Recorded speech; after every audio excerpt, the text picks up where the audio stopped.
Good morning, everybody. I'm Eureka John, and you're at Eureka Street Crypto Hub. You ready for another morning? Morning number 344 episode. Yeah, I've been going for over a year now. I know it's not 365, but between October 24th, 2020 and February 6th, 2021, I was trying to find a time when to do all this stuff and what works for me, working out the process. And February 6th, 2021, I finally locked in that I was going to make this a morning show and do it every single day. And that's what I've been doing. So, yeah. And it's been a wonderful experience. This is my video blog, aka Brain Dump, and just basically my place to talk about crypto so I don't bother every single person around me throughout the rest of the day about my constant enthusiasm for the crypto world and Web3 space. So, yeah, you're seeing it. You're seeing all my enthusiasm dumped out as soon as I wake up. So that's what I do here. It's not sponsored by anybody. I'm not shilling anything. I'm not trying to give you price predictions or technical analysis or anything like that. I'm just kind of talking about stuff that I like and that I learned, and that's what it's all about. It's crypto to me should always retain that aspect of fun because that is why a lot of people got in it originally. It wasn't to sit there and try to flash bang, make a quick buck, you know. So even though you people have been able to, and I've done very well so far in the crypto space financially. So, we'll see. I haven't really cashed out much in dollars because I don't want to be taxed on it. And I want to continually try to build generational wealth. I'm not sitting here just trying to make a quick buck so I can buy a Lambo. I wouldn't even buy a Lambo even if I could. So it's not my top priority. If I had a ton of money, I wouldn't want people to know I have a ton of money, because then you get the Klingons and the psychophants and stuff like that. So anyway, so people have been wondering about my process, about the fact that I do this every single morning. How am I able to, get all this stuff done and put out as much content as I do it?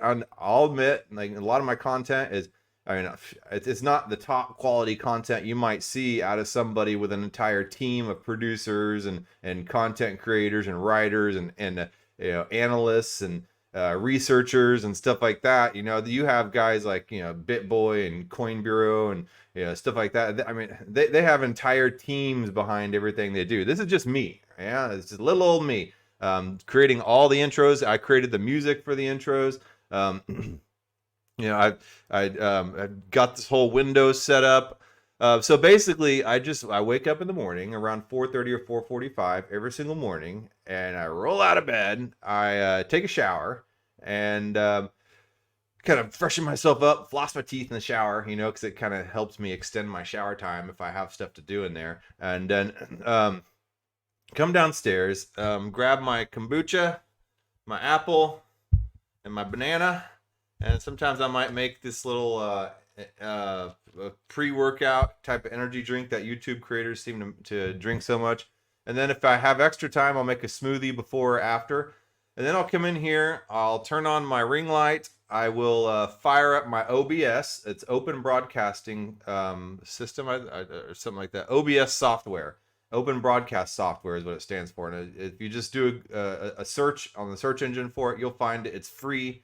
And I've connected that to my camera on my computer. I've made it look all pretty, created a border and all that stuff, set it up the way I've set up. So part of the whole process is getting the process down and getting everything set up the way you want it. So when I come down in the morning, it's just plug and play. I fire it up. I have the stream key all configured. I've broadcasted on just about every major platform, from Theta to Odyssey to Float.app to YouTube.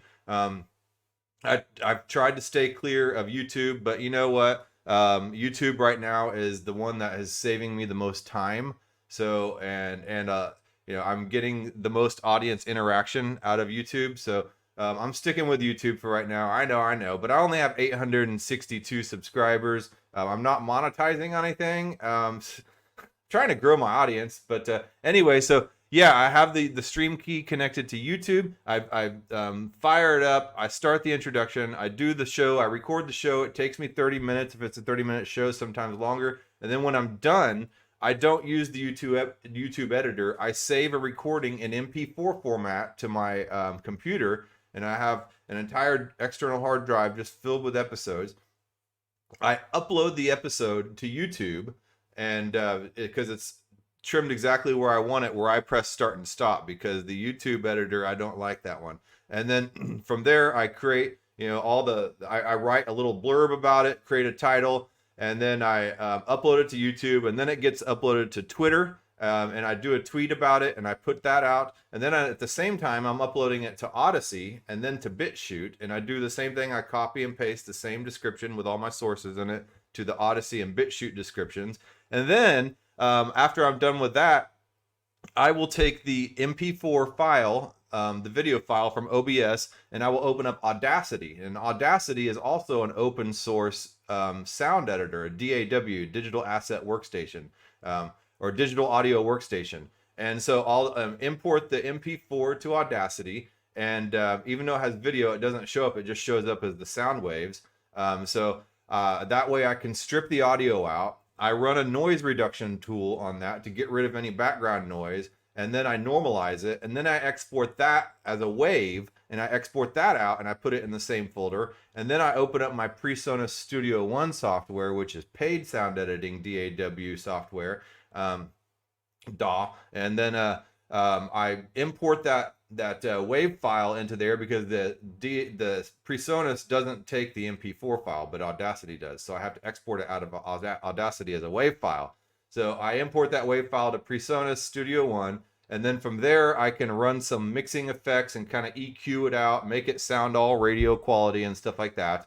And then I export that as an MP3, and then I open up Podbean, and Podbean is a I have a subscription to it, so I pay for it, but it's a podcast distribution platform. And so you can distribute your podcast as an RSS feed on Podbean, but it can also distribute out to Google Play, Apple Podcasts, Spotify, Last.fm, Pandora, Amazon Alexa. I mean, you name it. It has a Listen FM. It distributes out to all those different platforms if you would like. So I have it, and I distribute it out to as many as possible. I'm not quite configured up on Apple Podcasts because there's some pain in the butt thing going on. But otherwise, it's distributing on Spotify. So I take that real high quality audio version, and sometimes I chop out little bits, and I put it up on Spotify and via the Podbean platform. So it's podbean.com, Podbein. And then after all that's done, I'm ready to go to work. All that takes exactly pretty much 1 hour. So if I start broadcasting at 5:45, I'm done with everything. At 6:45, I can get out the door, go to work. It takes me an hour and 15 minutes to get to work. And then bam, I'm at work right around 8 o'clock, and my boss is happy. Nobody has any idea at work of what I'm doing. I think maybe a couple people know now. But yeah, and then I just work throughout my day, So I'll have my laptop open on my desk, and I'll listen to community calls and things like that. But otherwise, I'm, my crypto day is over by 6:45 in the morning. So, and then I'll come home at night, and I'll just, throughout the day on my commute, I'll listen to podcasts and research articles. But anyway, that's my process. Really, from recording to uploading and distribution, it takes me 1 hour in the morning, every single morning to do. And I wake up at 4:30 to 4:45 in the morning to do that. And I get to bed around 8:30 or 9 o'clock, sometimes 10. So yeah. And so people say, well, I don't have the time to do this stuff. Well, if it's something you really care about, even if you're working 40 hours a week at your job, you'll make sure you do it. And that's what I'm trying to do. I'm trying to change my job from working in commodities and manufacturing to working in the Web3 space. And it's going to take a lot of work. It's going to take a grind. I've been going at this for over a year now, and been working out this process. And it's been awesome. It's been an amazing, it doesn't even really feel like work getting up and doing this in the morning. So anyway, so those of you that were curious about my process, that's my process. Again, if you missed the beginning of it, I'll be uploading this to YouTube and Odyssey and BitChute and Spotify, so you can hear it again. So anyway, let's move on. I came across some really cool tweets. I found this one cool tweet on how, oh, I didn't even look at what the crypto market looks like today. Let me see here. I'm sitting here talking about myself the whole time.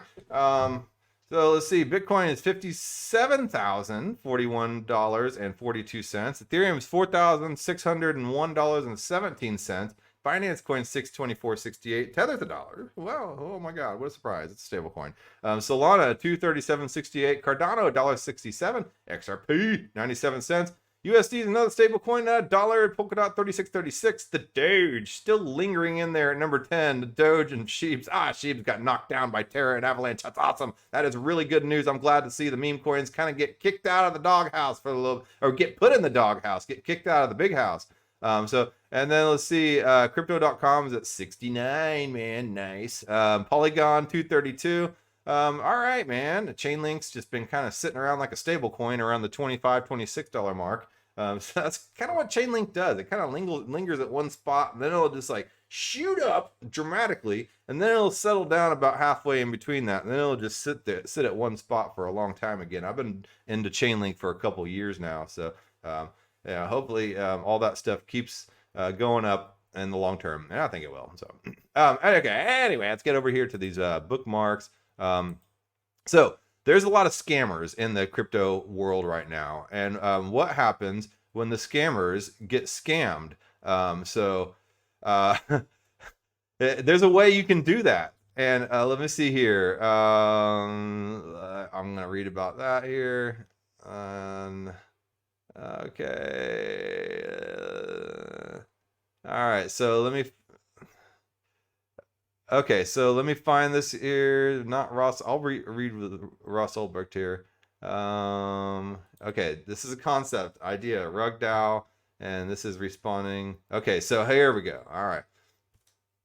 So if you're on Telegram or Discord or anything else, you see tons of scammers and who are trying to get your private seed phrase, and never ever get your private seed, give away your private seed phrase. And there will be people hitting you up in Telegram spaces trying to say that they are the moderator, that they are the CEO of this or that type of cryptocurrency project.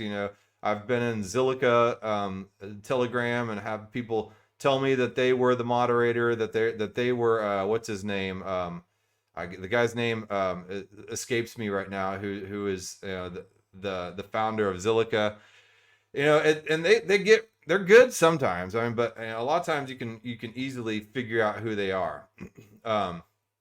So anyway, this I saw this tweet, and at first it kind of threw me aback. I didn't really understand what they were talking about. But Depression Bitcoin. I don't know who that is. It's just some random person on here. So, been spending all week sending my seed phrase to a wallet with only $1,000 worth of tether in it to scammers. As soon as they send in Ethereum to try to retrieve the tether, I automatically bounce it out to myself immediately. Easy money. So, hey, what's up, Guy Mogul? I hope I'm saying your name right. It says, "Good day, John. What do you think about the Omnius and Ohm project?" I love Ohm. I don't know Omnius. What are they calling DeFi 2.0? Yeah, I talked about Ohm a little while back, and if you listen to the Alchemix Scoopy Trooples talk with Ryan and Sean Adams on the Bankless podcast, he goes in and explains in detail what DeFi 2.0 is. It's an amazing podcast. You should really listen to that. But yeah, that's not within the scope of this episode today. But yeah, I definitely want to do an entire episode dedicated to DeFi 2.0. I'll check out Omnius too. So anyway, been spending all week sending my seed phrase to a wallet with only $1,000 of tether in it to scammers. So whenever he has been hit up, or you can intentionally go and try to fish to scammers by asking some stupid question in Telegram or Discord, and they will come in and pop in, "Hey, how may I assist you?" And then you'd be like, "Well, I don't know. I can't really seem to move this." And then they'll always try to get your private seed out of you. And I've led some of these scammers on, and I've been like, "All right, let's play along here. Let's see how far I can get you and waste your time before you ask me for my seed phrase." And then I tell you, like, some stupid seed phrase, and then they get all pissed off, and the curtain comes open, and you see how angry they get. So I've messed with scammers in that way. But even if you ever type anything and you mention the word MetaMask or you tag MetaMask in Twitter, suddenly you'll have your comments just full of these MetaMask support people, trying to come on there and help you out and stuff like that. And just try it out. Just tweet something and tag MetaMask in it. You'll see. So anyway, he's fishing these scammers in, and he's going in there, and he loads some wallet that he made, and he loads it full of Tether, and Tether's the stable coin, and so when they go in there with the private seed phrase, because they have to put in Ethereum in order to be able to pull the money out, right? Because Ethereum takes gas. So scamming costs money. And anyway, they put that Ethereum in there, and when he sees that go in there, he immediately pulls out the Ethereum. so it's an easy way to get some Ethereum and to scam the scammers. And obviously, they're getting had, and they're probably pissed and stuff like that. So, but I mean, that's a little bit of work to do that. So, I mean, you can, if you're a little more advanced and you don't want to sit there and watch that wallet, you could just create a bot for it. So anytime you see Ethereum bounce in there from some unknown address, you can write a script to immediately pass that on to another wallet, which it would be your own wallet. So yes, the scammers are getting exactly what's coming to them. Let's read some of these comments. IF with this. All right. So, but this is I don't know. They can just try it again when you're asleep. This won't work unless you're up 24/7, 365 or forever, or can change your seed. You can't. At some point, they'll be able to do it. Now, I mean, somebody said, imagine thinking bots sleep, right? So yeah, create a bot for it. But somebody made a really good comment about Flashbots. This all works fine and dandy until the scammer knows how to use Flashbots and do flash loans and stuff like that. However, I wouldn't think that somebody who is resorting to this type of scamming actually knows how to use flash loans and Flashbots, because if they did, they probably would be doing very well for themselves and not have to resort to scamming and trying to pull seed phrases out of newbies. So, so anyway, so somebody said here, worked on a similar script a while ago. It was fun. Ask the newbiest questions on any Telegram group and bait the scammers to use your tainted seed. He said tainted seed. Anyway, somebody said, what a way for easy money. I was telling myself today that you have to work hard to go beyond, but starting small with easy money will always help. Yep. And share it, please. How did you do this? All right. I'd like to use your tainted seed. Oh, geez. Yeah. I see somebody else has a dirty mind. Let's see here. They can still extract it with a multi-trunk transaction bundle via Flashbots. And Mr. Dark.eth came back and said they wouldn't be scamming people by asking their seed if they knew how to do that. Yeah, that's right. So open source the process. Allow people to DDoS, direct denial of service, attack the scammers. So yeah, as soon as you meet a scammer that knows what Flashbots are, it's over though. Yeah, and back to this other guy's point, they wouldn't be scamming people by asking their seed if they knew how to use Flashbots. And they say, would this allow them to pay ETH gas from a different address in a bundle, or what would Flashbots do to prevent this? So yeah, you just pay the bribe from another address and include it in a bundle with transferring it away from the Honeypot wallet. And it makes sense. Thanks for the response. And then, of course, all these memes. I love that big brain meme and the crane holding it up. This meme, my meme collection. So, yeah, hear me out. A scam coin like AK swap, and when the scammer takes the bait, you drain their account. Okay. Please send seed phrase, and I can demonstrate how Flashbots work for the low cost of 1,000 Tether. Oh, man. So, yeah. So I remember reading about honeypot scams that thought immediately they can be used also for scamming scammers who want to get your seed on Telegram. I can't find the exact post, but it was something like this. It uses some rules and contracts, not Flashbots. So let's take a quick look at this in Reddit. Yeah, Reddit's one of my favorite little places to find not a very objective, subjective, objective type of comments about projects and stuff like that. It's it's good to read the website and to read the white paper of things like that, but you can really kind of find the criticisms and what some random nerd is talking about, and criticizing projects in Reddit. So here I am thinking that I'd have some fun hacking a contract, but it seems the contract pulled a trick on me instead. Very clever, or perhaps I got beaten to a punch by another hacker. So this is what happened. While randomly browsing some contracts on Etherscan, I stumbled on this contract, and then it shows that I immediately spotted what would be vulnerable to a reentrancy attack. It links to a medium.com article on reentry attacks, smart contracts, how to identify the exploitable, an example of an attack. Beauty, I thought. I can have some fun and try out this hack and give the funds back to the contract creator later. There's 1 ETH in there, so it should be a fun challenge. Maybe do a victorious blog post later. First thing I did is redeploy the contract on the Ropsten network. Then I wrote my exploit code and tried it out. After a few tries, it worked. I was able to empty the test contract using my exploit contract. So the next day I decided it was time to run it on the real thing. Minimum deposit was 1 Ether. Here's my attack transaction. Okay, it didn't work. The ETH got stuck in his contract. I was shocked. How's it possible? What's funny is that Etherscan IO is showing internal transactions. The ETH was transferred to his contract, then 2 transfers showing as going to my exploit contract. However, it didn't get anything. What's going on? Out of desperation and defeat, I called it again. Kind of like the good old, did you try turning it on and off again logic there.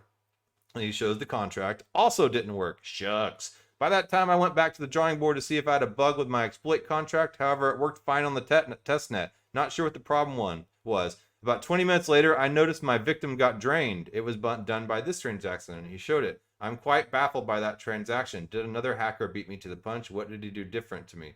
So anyway, he's given an updates. It looks like a new incarnation of the honeypot just appeared here. Regarding Etherscan's missing some sends. All right, anyway, he gets into some technical stuff. Yeah, so I don't know. I'll link this and see if you people who are more hacker-minded and know Solidity and stuff like that can kind of figure out what's going on here, because I don't. I've done some basic stuff in Solidity and stuff like that, but nothing major. Anyway, let's move on to a different subject. Okay, so let's go back to my bookmarks, and I've been talking about NFT projects. I want to get on MGH DAO and their staking, but I'm going to wait till the 8th because that's when their Ethereum staking goes live. So in the meantime, I'm a big fan of Ross Ulbricht. I'm not really sure how to say his name, but I like how he's in prison, and he's in prison for by the Fed for creating that Silk Road website, which created an anonymous marketplace for people to be able to buy, sell, and trade, kind of an agora online. But the problem is people were using it to pay Bitcoin and stuff like that for drugs, and they say murder for hire and stuff like that. I honestly don't know how many cases of but anyway, he got the brunt of the blame for all that as creating that website. So he ended up getting a sentence to life in prison without parole at a very young age, and he's still sitting in prison to this day without any type of overturn on the verdict or anything like that. So here's the NFT collection to help try to help him and other people who are stuck in prison for these type of nonviolent crimes. He says in here in his tweet, I'm just getting bits and pieces from here in prison, but it sounds like there's a lot of support for what we're doing with this NFT. My deep and heartfelt gratitude goes out to the whole community. And it's Superare, which is an NFT marketplace platform, and I believe that they curate their NFTs. It's not like OpenSea where any old garbage can go up on there. So let's go take a quick look at this and see what we got going on here. So superrare.com/artwork-v2 Ross Ulbricht Collection Genesis Collection 30841. All right, let's take a look here and see what we have. Okay, so Ross, let me see how this looks on the screen. Okay, all right. So let me pull my stream back up. Okay, so Ross Ulbricht Genesis Collection. Perspective is a graphite pencil drawing created in prison. It is a part of the unique collection of writings and 10 artworks by Ross Ulbricht from early childhood to teen to prisoner. The collection also includes a 2-minute 40-second original animation by Levitate, created in collaboration with Ross. Once the auction is won, the entire collection will be compiled into one singular NFT using Canon's K-Spec protocol. I don't know what that is. I'll have to go down that rabbit hole. Curated by Entoptic. This is the first and only NFT collection to include Ross Ulbricht's personal work. Proceeds will fund efforts to relieve the suffering of the incarcerated and their family, as well as the fight to free Ross from a life in prison. Full list on what that collection looks like. Full list of what the collection includes at freeross.org Genesis Collection. So that's pretty rad, man. I'm thoroughly against this entire military industrial prison complex we have going on here. People sit there and criticize Bitcoin for, not being green and wasting energy and stuff like that. But when you look at the amount of energy that the entire military prison industrial complex uses, it's hard to shake a stick at Bitcoin, right? So anyway, so the Ross Ulbricht Collection Genesis NFT auction launches at Art Basel December 2nd, 2021, a fundraiser in prisoner support and Ross Ulbricht's freedom effort.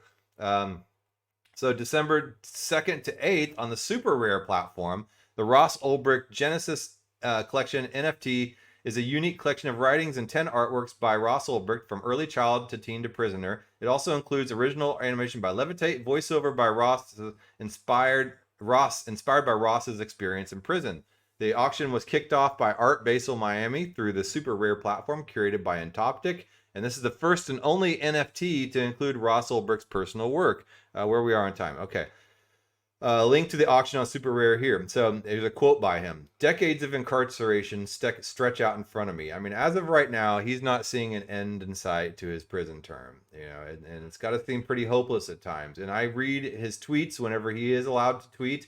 And the guy is like meditating, and he's trying to encourage other prisoners. He's, forming groups in there and communities and trying to help people, man. This is, it reminds me of Dietrich Bonhoeffer back in the days of the Nazi internment. So anyway, so if you've ever read his Letters and Papers from Prison, I have that book around here somewhere. It's a really good read. You should read Dietrich Bonhoeffer's Letters and Papers from Prison. So anyway, decades of incarceration stretch out in front of me. As I face the future, my eventual old age and death in this cage, I find myself looking for meaning and purpose. Why am I here? What good can I do with the time I have left, and where am I? And from where I am? I hope that helping my fellow prisoners through my art is one way. So the open source museological grade protocol KPSEC, CAPSEC, I don't know, all 10 of Ross's original artworks and writings, as well as the original animation, will be compiled into one singular NFT using Canon's K-Spec protocol. Again, I don't know what that is. Here's a link right here.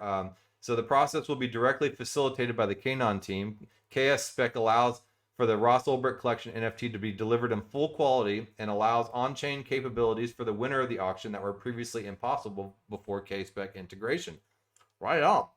So Entoptic quotes, "This NFT collection is Ross's creative journey of expression. It is a living and evolving story. Through drawings and video, we see glimpses of a man's unfolding existence. This is his way to reach outside the walls of prison as we continue to campaign for his freedom." So, Ross says, "With this NFT, I see a chance to make a difference. My own future may look bleak, but I can still do a little something to heal the damage I see all around me." Here's a picture of him. I mean, the dude looks really young. And there are a lot of young people in prison of all ages, races, genders, and everything that are like him in there for nonviolent crimes. And let's see what this teaser looks like.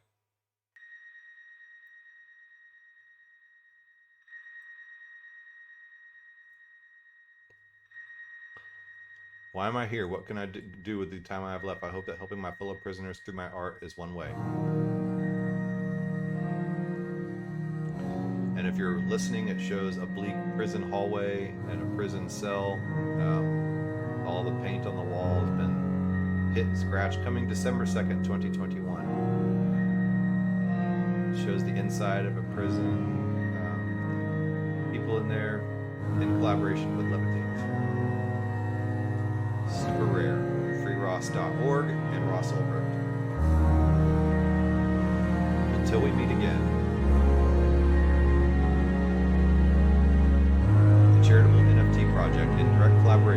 Ross Ulbricht. Super rare. Hashtag free Ross. So yeah, man, some people are really rallying around him, and um, I saw some tweet earlier by somebody in my Bankless DAO saying what are some worthwhile NFT projects that are for good. I think I will comment on that and link to this, because this is definitely an NFT project for good. The one I talked about yesterday, I believe, with Louis C. Rhymes and Hip Hop Heads, I think that is for good too, to help musicians kind of be able to take control of their artistry and their work as well, and to form communities and take it away from the powers of the record labels and stuff like that, and the large corporate media distribution platforms. So anyway, there's a lot of good stuff going on with NFTs right now and with crypto. It's not about it's not about speculation anymore to me. You know, it might be to you, and you want to pull a quick buck and you're pissed off about Ethereum gas fees, but this goes well beyond that. All this stuff, you know, think larger than just bitching about gas fees because you can't pull a trade and make a quick buck. I mean, there is so much stuff going on that is revolving around people's freedom. So anyway, that being said, I got to get on to work, and I have to finish out this process. I told you at the beginning, the time is now, 5:50. I'm actually pretty early this morning, so I'll actually have some time to actually, maybe, I don't know, do something for myself. Instead of speed down the freeway, I can take my time a little bit. All right. Well, that being said, I will talk to you guys tomorrow, and yeah, man, have a good day. Later.